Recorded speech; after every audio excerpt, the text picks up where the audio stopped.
Dr. Ron Canos has been teaching for over 2 decades now at the home of the Sharks in Jigo, and Canos, who is a national board certified teacher in visual arts, recently was a recipient of the Diversity, Equity, and Inclusion in Teaching grant by the National Society of High School.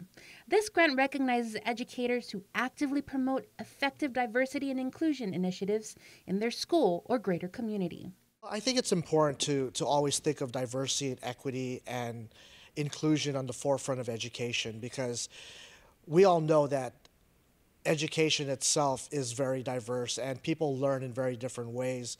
And we have to be able to open up our teaching and our instruction to the myriad of ways that students can learn. In doing that, Canos says you're giving greater opportunities for students. Upon hearing he was one of 5 educators awarded the grant, he was filled with excitement and started to brainstorm how to use the grant.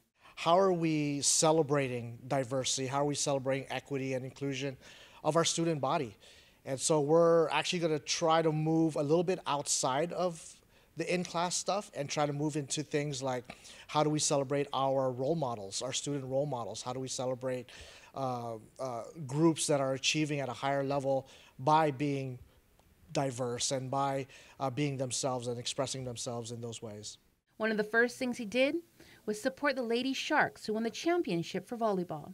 We looked at that particular team and we just looked at the diversity of the players, and we were just so happy to see everybody there from very different walks of life, different cultural backgrounds, different individual perspectives, and they were all working together and uniting as one and accomplishing a goal. And we thought, hey, that's a great thing to celebrate. He also plans to use some of the funds to help out the Jigo community, but Canos says it's one grant of many out there for educators. I'm not doing anything special that other teachers are doing out there. We're all looking for that extra little penny that we could put into our classrooms.